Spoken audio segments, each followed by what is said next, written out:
Hello, everybody. Big thanks for joining us again today, or good afternoon and good morning, depending on where you're joining from. It is Thursday, November 21st, 1 p.m. Eastern Time. And on deck, we have got an episode that is solely focused around what is becoming a never-ending labor negotiation in British Columbia, Canada. And I'm talking about the nearly 2-year negotiation here.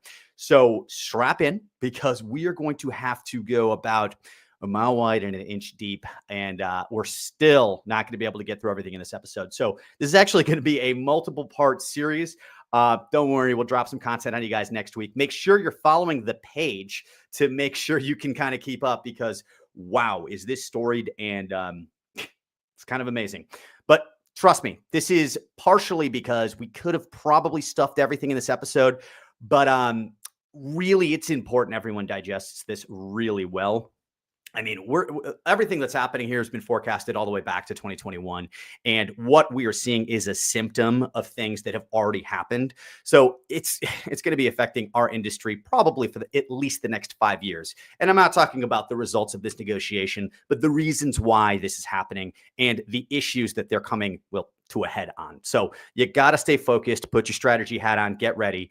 But before we do that, if this is your first time joining us, big thank you and welcome. This is our weekly ship show. We are live every Thursday at 1 p.m. Eastern Time. I'm Jason Brand. I'm the Director of Outreach and Partner Development here at Supply Chain Solutions. And if you have not heard of Supply Chain Solutions before, where have you been? Anyway, we are an end-to-end transportation and inventory management provider, and we truly handle every link in the chain. That includes anything from, the list goes on and on, but let's talk about it here. International, customs, inventory management, storage, order fulfillment, last mile delivery. Trust me, there is quite a lot. And one of the things we're most excited about is over the years, we've built this web of platforms all connected that allows our customers really to have a seat in the table or seat at the table for what we're doing with their shipments all the time. So you need to see exactly what's going on. You want full visibility. You want to know where your product is at any point. We have that access for you. It's been so helpful for some of our clients. Also, if you're one of our clients and you haven't signed up to our portal, you need to sign up to our portal. Make sure you reach out to us. Best way to learn more is to go to our website. It's totally redone. It's very streamlined. It'll keep you focused. Let's put it that way. So find us at scsolutionsinc.com. Remember, we're Supply Chain Solutions. So it's scsolutionsinc.com. Head there to learn more, or reach out to the team members that you know and talk to. But let's dive right in. So our topic today, it's going to be solely focused on the labor negotiations between the Local 514, which is part of the ILWU, and their maritime employers, which is the BCMEA. So those acronyms, by the way, they stand for International Longshore and Warehouse Union, aka that's the ILWU. We've talked about them obviously in the past, talking about the US West Coast. And then also we've got the British Columbia Maritime Employers Association, which is abbreviated BCMEA. Now, the reason I say we are focusing on this labor negotiation is because after the past few years, the Canada ports and also the Canadian rails have gone through a series of very challenging negotiations. And there's been a substantial number of slowdowns, of work actions, of lockouts, and it can be a little confusing to really understand who's doing what and what is going on. So our goal here is to strip away some variables. We could talk about some of the other work actions and such that have happened on other episodes, but we're going to try to paint as clear of a picture as possible. So we're focusing again on the Local 514, part of the ILWU, and the BCMEA and their negotiations. So it's a little sad, but I mentioned this earlier. We are going to break this episode down into a couple of parts, but I want to promise you it is for your benefit. You really are going to want to try to digest as much as possible here. There is a deep narrative about kind of the future of these negotiations and risks that you are going to have to consider when shipping into ports around the globe. And we are seeing the forecasting right now. I mean, 5-10 years, we're going to be witnessing these issues still here in North America, but they will continue to trickle throughout the globe. So try to kind of glean some lessons, try to glean how these negotiations go, view how the government gets involved and such, and try to kind of think about how you're going to be strategizing, where you're going to be sourcing your supplies from, and what those risks are, how you diversify to avoid, disruptions such as this. We're talking about going on nearly 2 years right now. This is a crazy risk, and it's anyway. But yeah, so let's dive into the topic at hand. So the first thing you need to understand about these negotiations is that Canada has a pretty strict set of labor rules. And this, for us, being SES and us communicating this to you, has been a big benefit, really, because pretty much every step of this negotiation has been logged and recorded online. And while it can take a little bit of digging because there's some really biased recordings online, so you really got to dig deep to make sure you find the full and unbiased view of what's going on.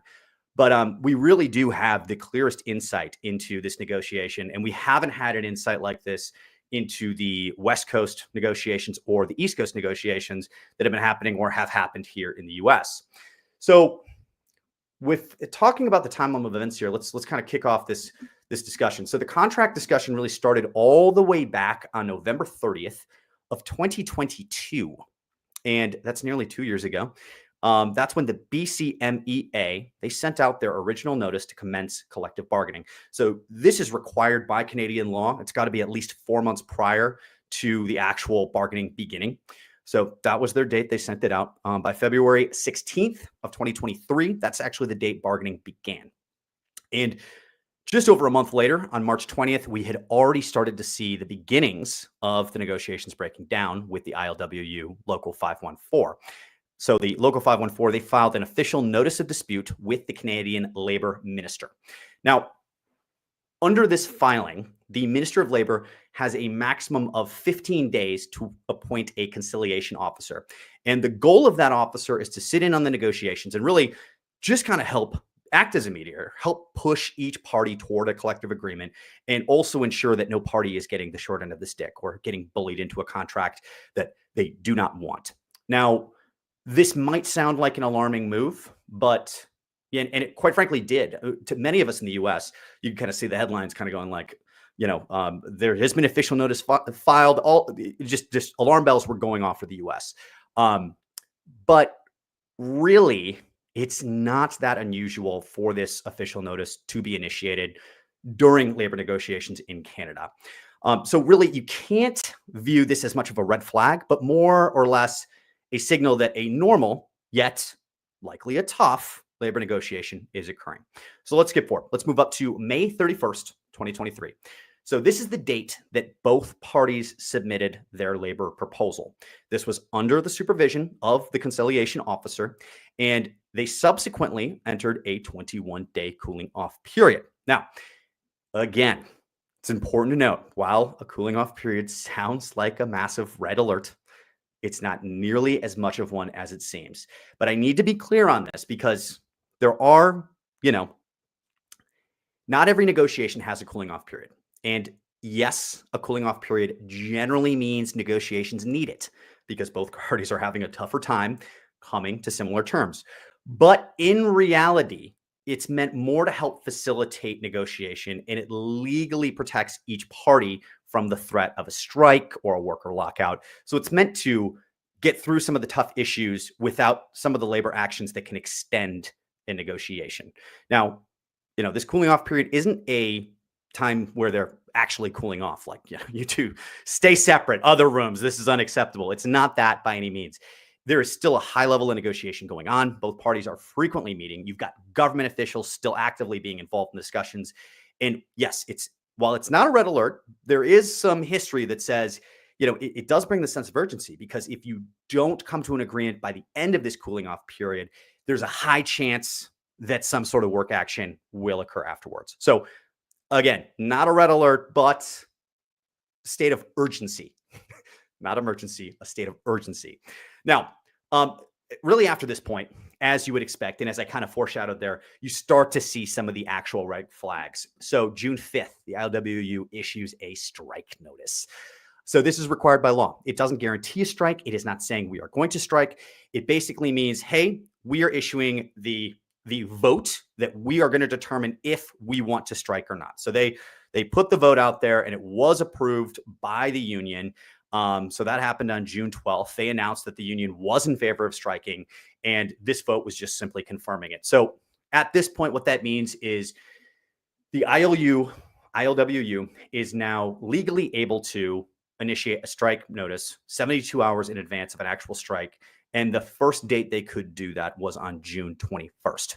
meaning this is all of 2023, obviously. So June 21st, 2023, first date they could issue a 72-hour notice. That means the first time they could have potentially struck was on the 24th of that month. So 24th came and went. Not necessarily a peaceful time in the negotiations, but it did come and go without a strike notice. But that 72-hour strike notice was not too far behind. On the 28th, the ILWU announced their intentions to start the strike, which would commence on July 1st. And it did commence, and it was an extremely painful strike. So the July 1st, 2023 strike, it didn't end for nearly 2 weeks. In comparison, we just hit a 3-day strike, and the backlog effects of that were, we've gone over this a lot on the show, but we're pretty substantial still, and very, very challenging. The West Coast, this is going to derail me. We're not even going to talk about it. We're going to continue. Anyway, so it was a 2-week strike. Now, both parties, well, the government did get involved, and I really want to say they gently intervened. They really did gently intervene, especially if you look at more recent events where the government's intervened. But both parties did agree to a tentative agreement that happened on July 13th of 2023. Now, you have to remember, again, this is more than a year ago. We still don't have an agreement between the BCMEA and the Local 514 of the ILWU. But for the time being, that strike ended. There was an agreement on the table that had the support of both parties. Now, this is really, obviously, the strike itself was extremely challenging, particularly the length of the strike. But this is where things really start to heat up. So that agreement did not last long. Actually, it only lasted for about 5 days. By July 18th of 2023, the ILWU, that Local 514, announced that the agreement was not ratified by the union. And they really pulled quite an aggressive move. They announced it wasn't ratified, and at the same time, they also announced that 4:30 p.m. that day, they were going to have another strike action, which under Canadian law is illegal since all strike action requires a minimum of a 72-hour notice. So a meeting with the Canadian Industrial Relations Board, that's also known as CRIB, you're going to hear that name come up a lot, not today, but definitely in the future, but happened on that same day, 9:30 p.m. They found that strike action to indeed be illegal, and they issued a cease and desist to the union thereafter. The union did comply, but they really doubled down on their intentions to strike, and they issued that 72-hour notice the first thing the next day on July 19th. So at this point, you really start to see the BCMEA, remember, that's the Maritime Employers, starting to get really frustrated. They didn't leak the entire proposal, but they leaked more of a proposal than we've really seen from any of the negotiations recently. I mean, don't get me wrong, we did see some pretty detailed stuff come out on the East Coast, but still, the hard figures they put out in their leak just really signified their frustration. Actually, if you read their press release, you can just feel the frustration in the words that they chose to put in there. Anyway, so I've got the direct statement here. So, well, part of it actually was a pretty big statement, but I've got part of it here. So this is directly from the BCMEA. The deal we've presented would allow ILWU workers to receive a compounded 19.2% wage increase over 4 years, which would result in the median ILWU income moving up from $136,000 a year to $162,000 per year. And this figure is not including benefits and pension. The proposed wage increase is well above the industry average standards, and yet ILWU leadership deemed it not enough. They went on to say the deal they proposed also provides, they continued, and basically they said also there's going to be an 18.5% increase in their M&M retirement lump sum payment, in addition to enhanced pensions, increased tool allowances, and benefit contributions. So they did leak that they had a pretty juicy deal on the table, and ILWU is not playing ball. And quite frankly, it was, you could see the frustration, and generally speaking, that doesn't pay off in these negotiations, but wow, did it work. I mean, actually, it was a pretty good move from the BCMAE. It made them look really like the good guys. It made the labor union look extremely unreasonable. And the court of public opinion, they dug into this idea deep. And it happened so much so that the ILWU, they removed their 72-hour strike notice less than a day after they issued it. And within 2 more days, the ILWU informed the BCMAA they were going to take that old agreement that they didn't ratify and attempt re-ratification of that previous deal even though they aggressively turned it down and tried to strike the same day, which was illegal. I mean, we're talking about a complete 180 in their views, all because of that announcement. Pretty crazy. Now, I hate to break it to you, but we got to end this. The saga definitely does not end here. And we're going to have to pick up on the breakdown of these negotiations next week. Now, I do know it is a holiday week, but we're going to drop some content on our LinkedIn page. So just make sure you're following us. You will definitely get connected to the content we're putting out there. I won't be able to be live, so we're going to actually have to put this out in a couple different tidbits.